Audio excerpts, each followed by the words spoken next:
Olá, boa noite a todos. Olá, boa noite a todos. Sejam todos bem-vindos. Mais uma noite de estudos do livro Nosso Lar. Sim, sim. Muito corrido hoje, Um pouquinho. mas tranquilo. Seu Bernardo, Ana Cristina, está aqui conosco já, boa noite. Então, vamos dar continuidade ao nosso estudo do Nosso Lar. Hoje a gente vai continuar o capítulo 29, né? Só para ir se pontuando aí já. A gente começa o capítulo. A gente começa o capítulo 29 do livro Nosso Lar. Mas antes, vamos fazer nossa prece, né? Vamos sim. Então vamos. Pode fazer? Vamos. Vamos elevar nosso pensamento a Jesus, aos amigos e benfeitores que nos assistem, para que tenhamos uma noite de estudos iluminada, que possamos alcançar a paz, a harmonia e que possamos aurir o máximo de energia espiritual desses ensinamentos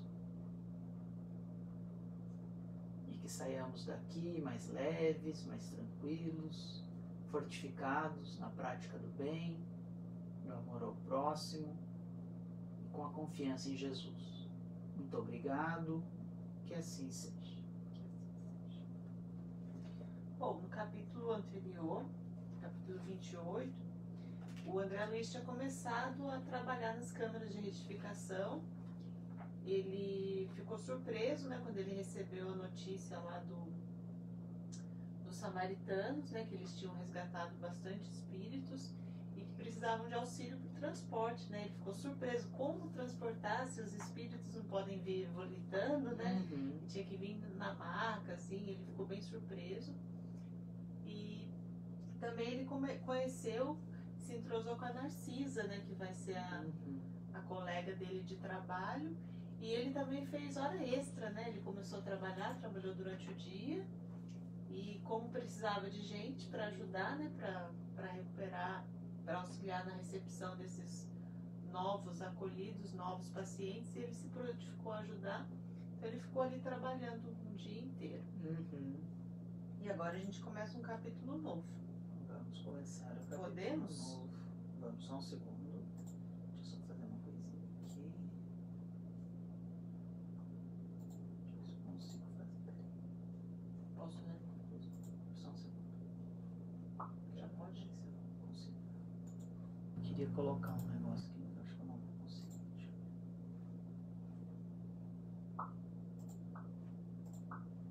Não pode? Vamos.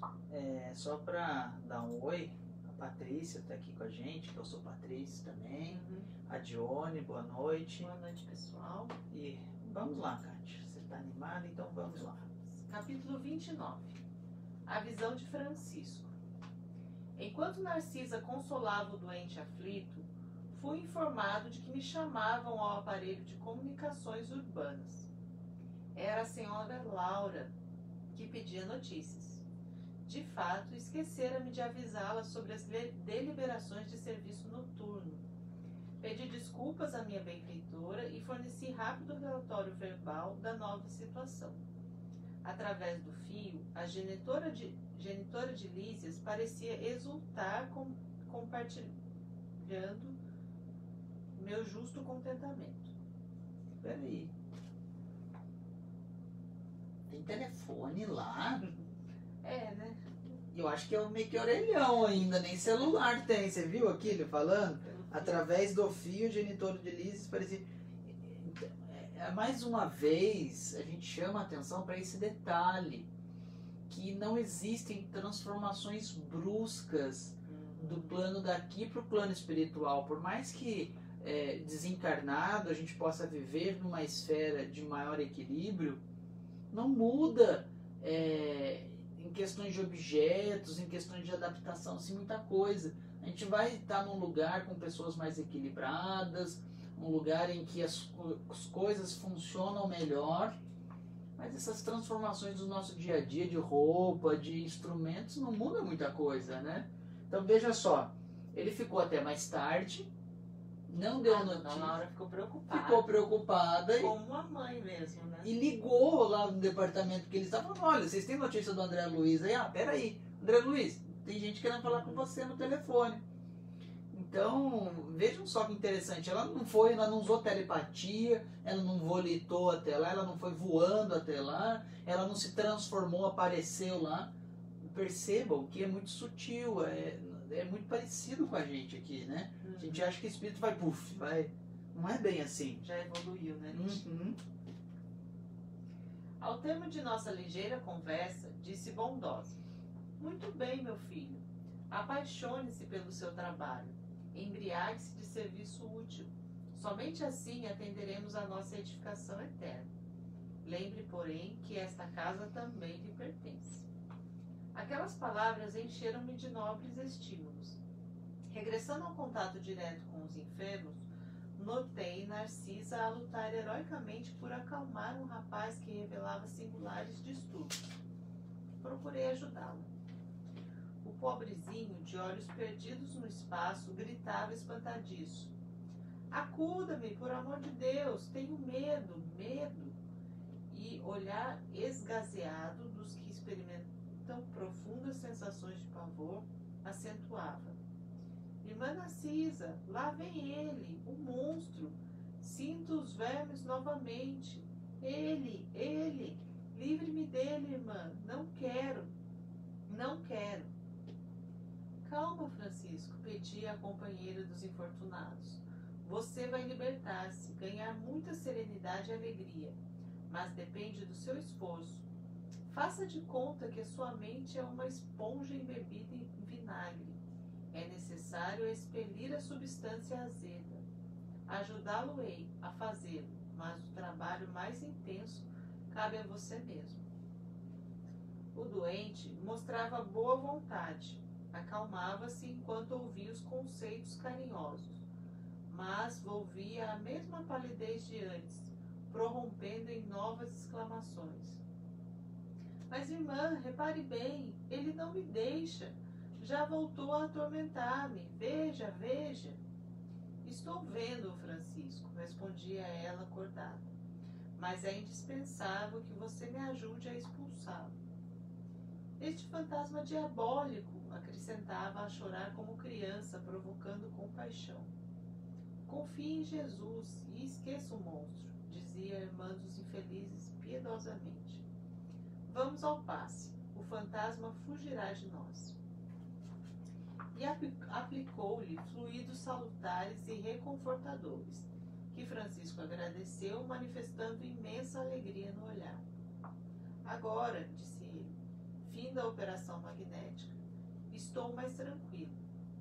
Narcisa ajeitou-lhe os travesseiros, mandou que uma serva lhe trouxesse água magnetizada. Aquela exemplificação da enfermeira edificava-me. O bem como o mal, em toda parte, estabelece misterioso contágio. Observando-me o sincero desejo de aprender, Narcisa aproximou-se mais, mostrando-se disposta a iniciar-me nos sublimes segredos do serviço.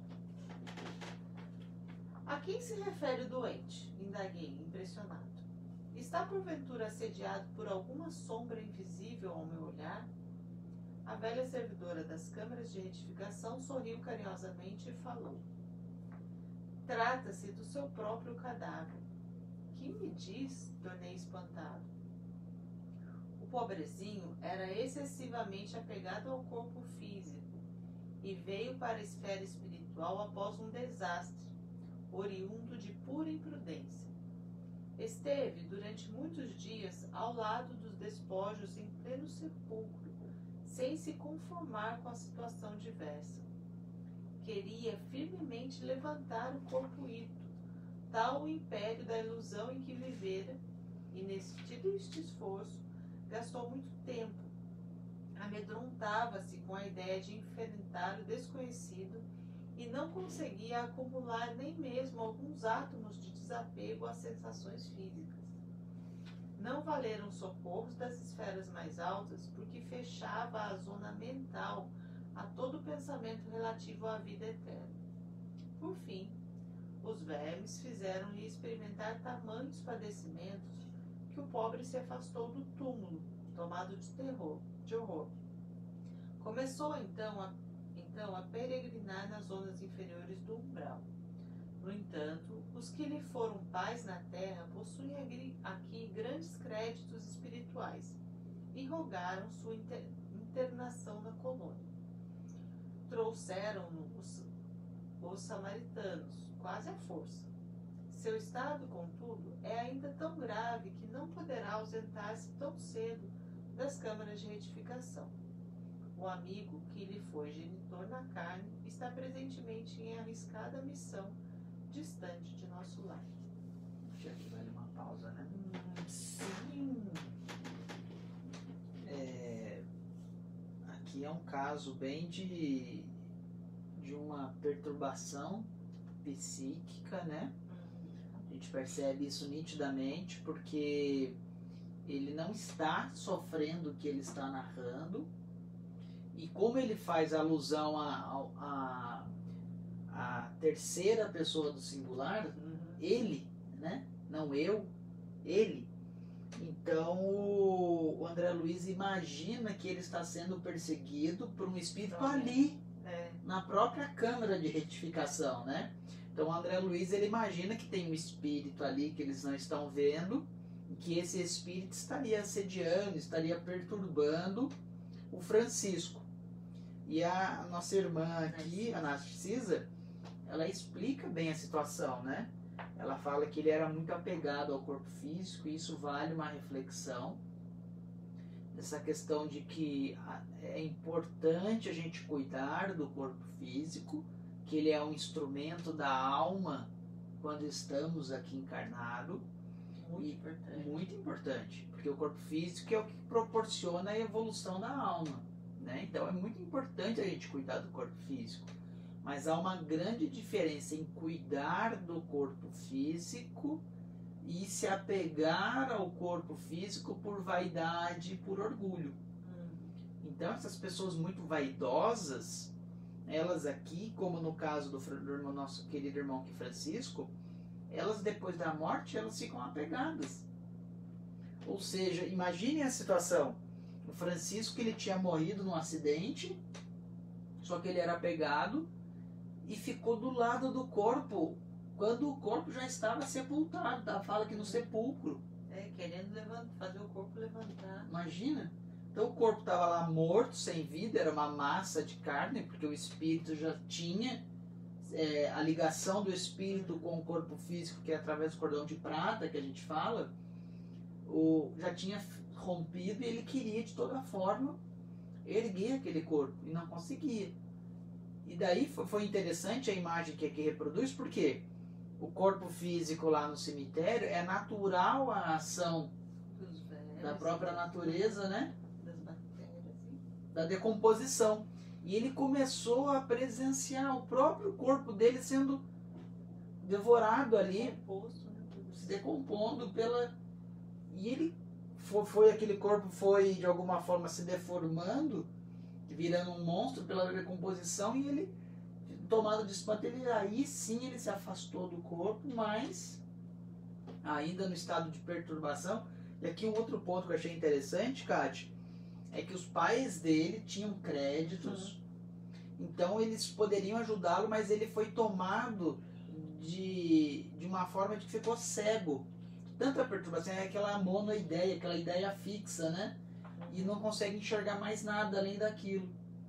Então, transportando para aqui, para nós encarnados, a título de estudo e lição, às vezes a gente fica tão focado numa coisa, seja num fato negativo, ou em algum acontecimento, ou esperando algo, que a gente acaba esquecendo do que acontece ao nosso redor.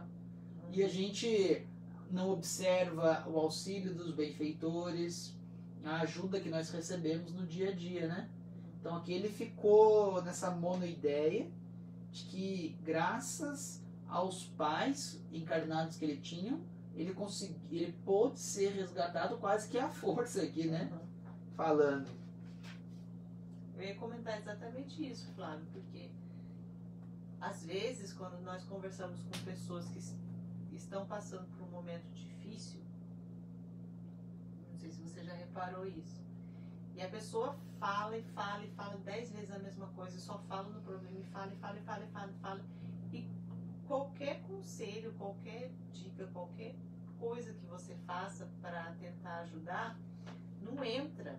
É como se tivesse uma barreira e o negócio, todas as orientações não conseguem passar dessa barreira. Então a pessoa se fecha nessa monoideia e não recebe. Então, se aqui no plano material a gente é assim, a gente leva isso para o plano espiritual. Então essa questão que a gente estuda na doutrina espírita, né, dos pilares, como você gosta de dizer, né, os pedras de toque da doutrina espírita, nós somos espíritos imortais. Então esse choque que o Francisco teve, eu estou aqui, meu corpo está ali, mas eu estou aqui, essa individualidade é o espírito.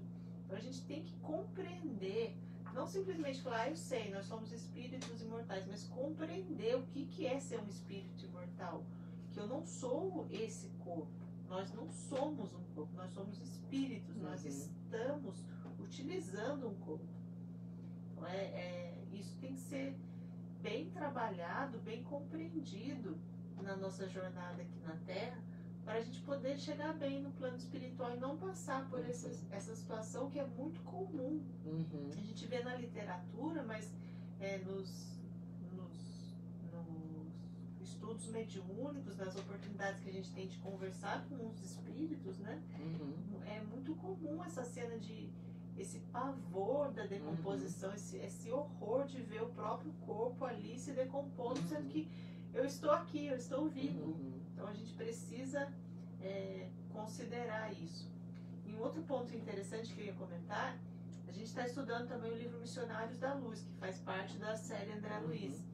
E tem um capítulo enorme que fala sobre a importância do corpo, a preparação que tem, a quantidade de espíritos, construtores, engenheiros que planejam a nossa forma física, o nosso corpo, né, ajudam nessa parte da programação. Então realmente é um instrumento importantíssimo. A gente tem sim que cuidar do corpo, mas não ser apegado a ele, porque ele é um instrumento que tem um prazo de validade, um prazo de utilidade, enfim, um dia vai acabar, né? Se você estiver curioso, é o capítulo 13 do Missionários da Luz, Reencarnação. Sim, interessante. Bem interessante. Um outro ponto aqui, Kátia, que eu acho que vale a gente refletir também, é a questão do passe magnético e da água magnetizada, né? Porque isso daqui a gente tem nas casas espíritas, a gente pode fazer na nossa própria casa. Então, aqui no caso, a Narcisa, ela aplicou um passe magnético tranquilizante, né? Que trouxe uma sensação de alívio, de torpor, para desanuviar daquela energia de apego. Perfeito. Então, a gente percebe que esse passe magnético, ele é utilizado no plano espiritual também, né? E o passe realmente, ele é uma terapia, um mecanismo alternativo de tratamento de doenças. Mas, Flávio, você disse que a gente pode fazer em casa, a gente pode fazer em casa? Eu digo com referência à água magnetizada, que eu ia falar. Então, aqui também a gente vê a Narcisa pedindo para trazer água magnetizada para o Francisco. E a água magnetizada é perfeitamente possível a gente fazer em casa. Como que a gente faz isso? É simples. Basta pegar um copo d'água, fazer um bom pensamento, uma prece rápida, só solicitar: Jesus, por favor, fluidifique essa água, que ela contenha boas energias, e bebe essa água, pensa: olha, eu preciso me acalmar, fica tranquilo, e bebe essa água, consegue transformar aquelas partículas de água em remédios, você vai magnetizar aquela água. Então isso é possível sim, a gente ter a água magnetizada dentro de casa. A Kátia falou da questão do passe em casa, ele não é muito aconselhável, por quê? Porque o passe, principalmente o passe magnético, ele reclama uma técnica. Então, às vezes, a pessoa está num estado de perturbação, e às vezes se você vai aplicar um passe nela, você pode colocar uma energia de concentração que pode até mesmo prejudicar essa pessoa ou fazê-la dar comunicação para o espírito, dependendo da concentração que você dá. O espírito ele pode dar passividade, e a gente sabe que comunicação dentro das nossas casas, a gente não deve fazer isso em hipótese alguma. Então, a gente tem que tomar cuidado com relação ao passe magnético dentro das nossas casas. Ah, mas eu dou passe magnético na casa espírita. Mas a gente esquece que na casa espírita tem toda uma equipe preparada, socorrista, que auxilia os espíritos e os encarnados. Então, por isso que a gente é aconselhável a gente em casa valer muito do recurso da prece, isso daí não tem contraindicação, né? E da própria água magnetizada é de suma importância também. Mas então fica a dica, né? Melhor passe não em casa, né? Sim. Ah, Flávio, como é que eu faço nessas épocas de pandemia? Que as casas espíritas estão fechadas. Como é que eu faço? Como é que eu faço para tomar um passe magnético? Isso é interessante, gente. Sabe por quê? Porque o fato da gente estar estudando, só o simples fato da gente estar aqui estudando, pensando em coisas boas, em melhoramento, isso já é uma troca de energia. Nós já estamos recebendo energia magnética do plano espiritual. Então, com certeza, se você está aí na sua casa, estudando, seja aqui com a gente, pensando um pensamento elevado, fora da matéria, fora da sintonia da materialidade, né? O seu mentor se aproxima, seu ente querido que está numa colônia lá e equilibrado se aproxima. O Jesus manda benfeitores para buscar ali ajuda, para emitir ajuda na sua casa. Então, todo esse momento é a hora de aproveitar essas energias. A gente tem que, às vezes, quebrar alguns dogmas, algumas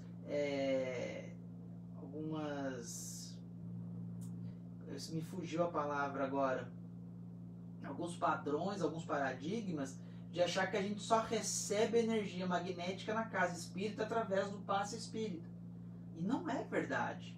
Então aqui a dona Cristina até fala na hora do evangelho no lar, é muito importante o evangelho no lar. Então são essas formas que nós temos de conseguir de alguma forma suprir a necessidade do passe na casa espírita.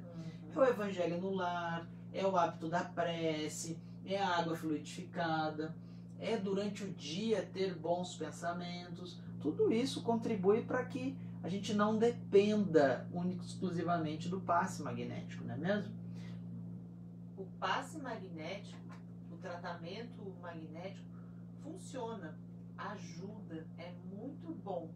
Mas agora que a gente não pode, que não tem como, a gente sabe, nós sabemos, né? Nós temos a plena convicção, a certeza de que as energias estão por todo o universo. Não tem barreira, não tem nada que impeça elas de ir e vir, né? Então, a gente tem que estar aberto para receber da maneira que está disponível para a gente.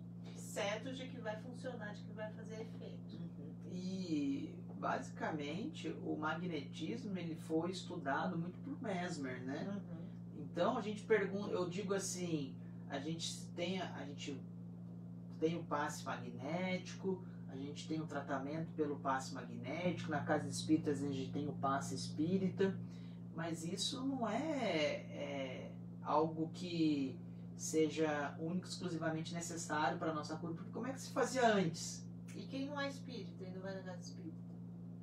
É isso que a gente precisa entender, que a gente não pode ser dependente exclusivo. Apego, isso é uma forma de apego, achar que tem que tomar cuidado, porque a gente não pode, às vezes, querer levar alguns rituais de outras religiões para a casa espírita.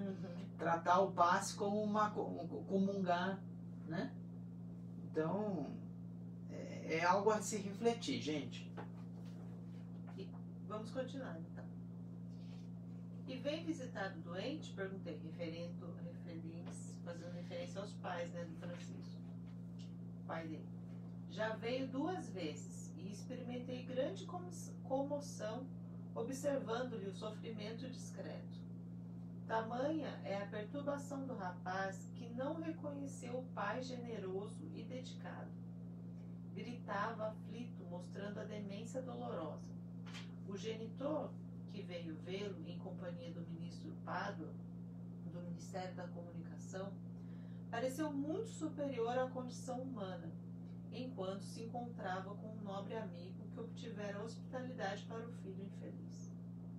Demoraram-se bastante, comentando a situação espiritual dos recém-chegados dos círculos carnais.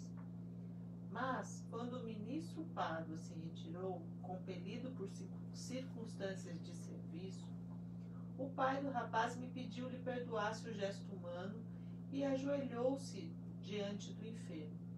Tomou-lhe as mãos ansioso, como se estivesse a transmitir vigorosos fluidos vitais, e beijou-lhe a face, chorando copiosamente.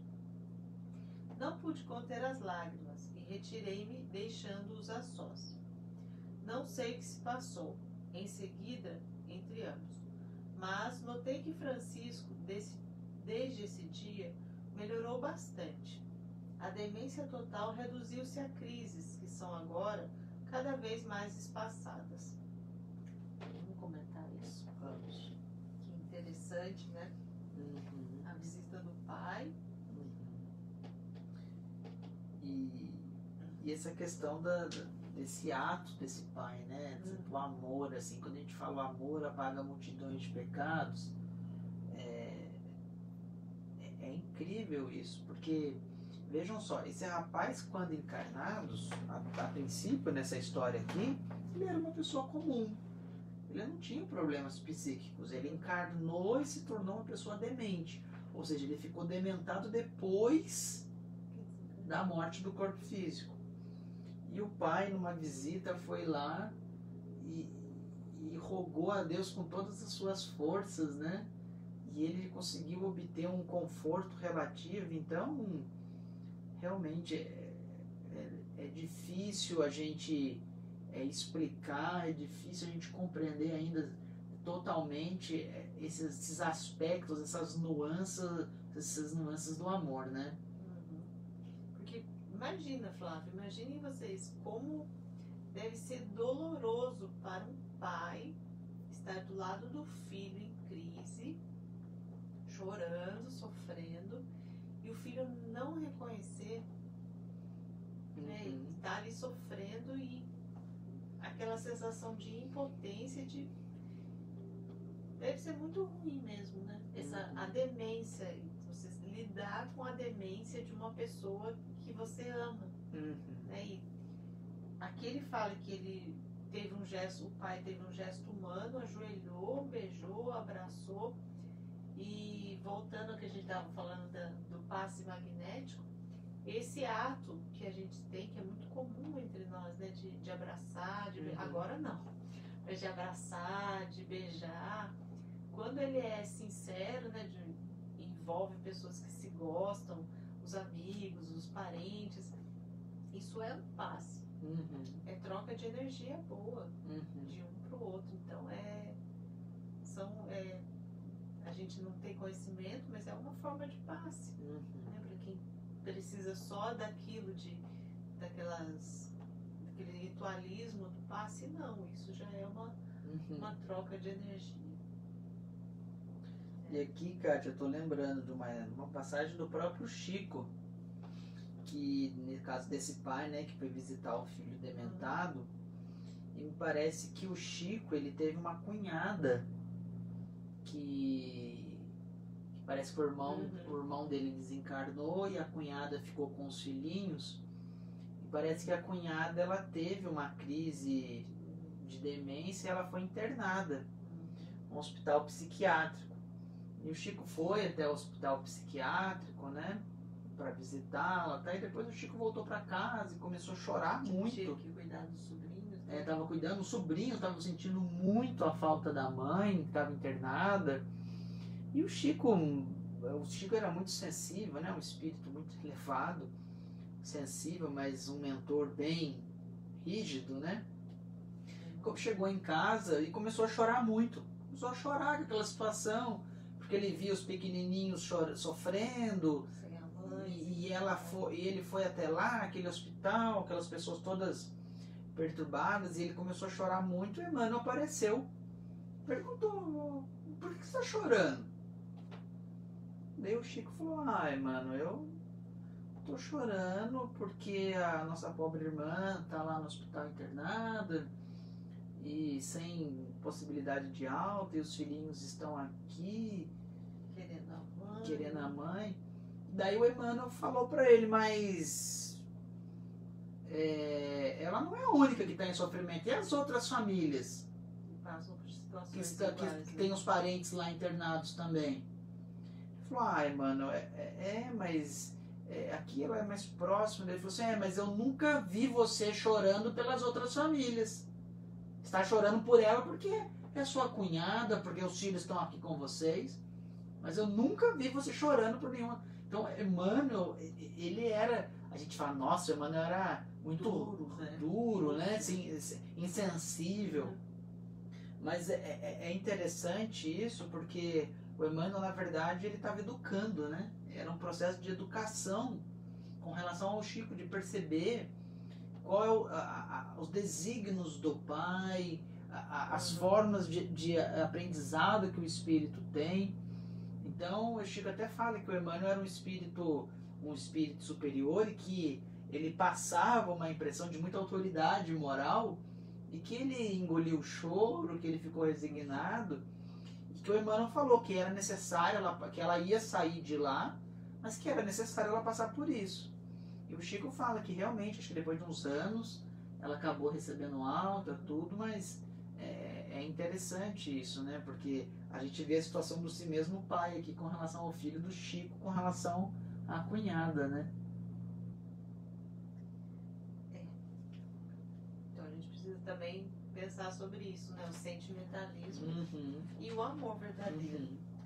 Lógico que as situações aqui com certeza eram diferentes, né? Não é todo mundo que se descamba para demência que a gente não tem que ligar, são situações diferentes, né? A do Chico, que era um momento de aprendizado dele ali, e desse pai que já tinha passado por um aprendizado todo, né? Vamos lá que está acabando o nosso tempo e o capítulo. Como tudo isso comove, exclamei sob forte impressão. Entretanto, como pode a imagem do cadáver persegui-lo? Ficou na cabeça do André Luiz, né? A visão de Francisco, esclareceu a velhinha atenciosa, é o pesadelo de muitos espíritos depois da morte carnal. Apegam-se demasiadamente ao corpo. Não enxergam outra coisa, nem vivem senão dele e para ele, votando-lhe verdadeiro culto, e vindo o sopro renovador, não o abandonam. Repelem quaisquer ideias de espiritualidade e lutam desesperadamente pelo conservar. Surgem, no entanto, os vermes vorazes e os expulsam.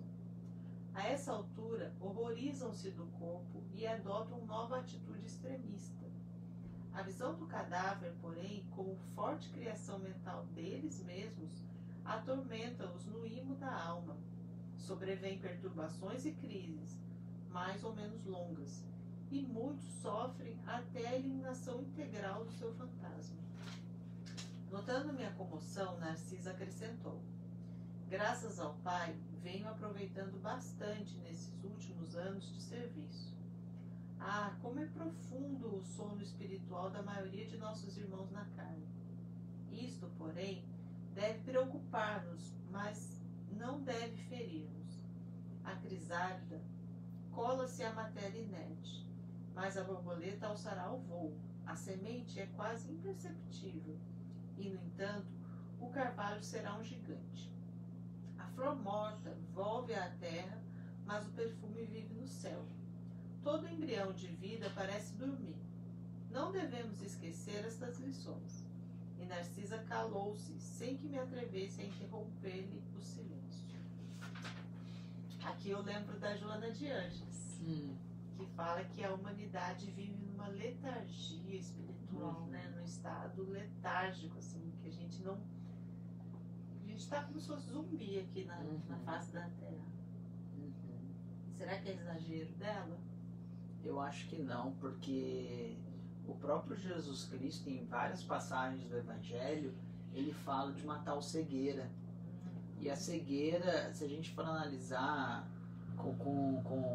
de forma mais aprofundada, com olhos de cirurgião, que a gente fala, né? É uma cegueira espiritual, não é física. E é essa mesma cegueira que a Joana de Ângeles fala, desse estado de letargia, de não compreensão, né? Sem querer ser chato, mas a gente pode usar o exemplo de hoje, né? No nosso dia a dia, a situação da pandemia. A gente vê tanta coisa absurda, né? Que não cabe. Se a gente parar para raciocinar de uma maneira sincera, não tem cabimento muitas coisas que acontecem, né? E isso prova como nós estamos ainda dementados, né? Como estamos longe do ideal de raciocínio, de pensamento, de espiritualidade, né? De cada um. Aqui, né, Kátia, ela fala que isso é relativamente comum, né? As pessoas desencarnarem e ficarem apegadas ao corpo. E é o que a gente conversou, né? Ela é tão apegada por cultivar o corpo, mas chega um momento que a própria ação da natureza transforma aquele corpo num monstro, e daí a pessoa cai em si de um ato também de desequilíbrio e se afasta do corpo, mas acaba nutrindo aquela imagem ainda do corpo em decomposição e ficam extremamente perturbadas. Tem esses comportamentos que são mais ou menos padrão, né? Do apego, não aguenta aquela cena de horror de ver o corpo em decomposição e parte para o desespero, né? De sair, de ficar perdido, perambulando pelas zonas umbralinas, por regiões escuras, com medo, com horror, sem saber o que fazer, né? Sem saber o que recorrer, só com aquela imagem ruim na mente. A gente tem que lutar para que a gente não tenha essa mesma visão, né? Como é o título do capítulo, a visão de Francisco, né? Isso é muito perturbador, muito sofrimento, né? O primeiro sofrimento é já aceitar a morte para esses espíritos, né? E depois, além disso, ver o corpo sendo devorado ali pelas entranhas da terra, isso deve ser bem forte mesmo, bem um choque energético bem grande mesmo, né? E tem uma frase da Narcisa aqui que é bem legal, que a gente podia refletir bem, assim, dormir pensando nela, né? Isto, porém, deve preocupar-nos, mas não deve ferir-nos. Então a gente deve sim pensar, vibrar por tudo isso de ruim que a gente sabe que acontece, mas a gente não deve entrar nesse sofrimento também, né? A gente tem que não pode se deixar envolver por não isso. pode ser uma pedra de tropeço também, né? De ficar nessa monoideia de que não posso acontecer isso comigo, meu Deus, imagina se acontece isso comigo, que desespero, né? Desequilíbrio, né? Não pode. Exatamente. E é isso, gente. Eu acho que acabou o capítulo. Hoje teve pouquinha gente estudando com a gente, tá? Quem tinha que estudar, estava estudando. E é isso aí, gente. Se você estiver assistindo esse estudo, se você gostou, compartilha aí. Vamos levar para bastante lugar. Esses estudos, às vezes, pode ser um momento de despertar de uma pessoa, uma palavrinha que a gente estuda aqui, que está no livro, pode ser aquele chavinha para a pessoa buscar um auxílio, para evitar que ela cometa um ato de desatino. E quem quiser se aprofundar nos estudos ainda mais, pode mandar um e-mail para a gente. contato@samaritanos.com.br. Deixa seu nome, seu telefone lá, que alguém da nossa equipe entra em contato. Para você participar, se quiser, de grupos de estudo do Zoom. São salas de aula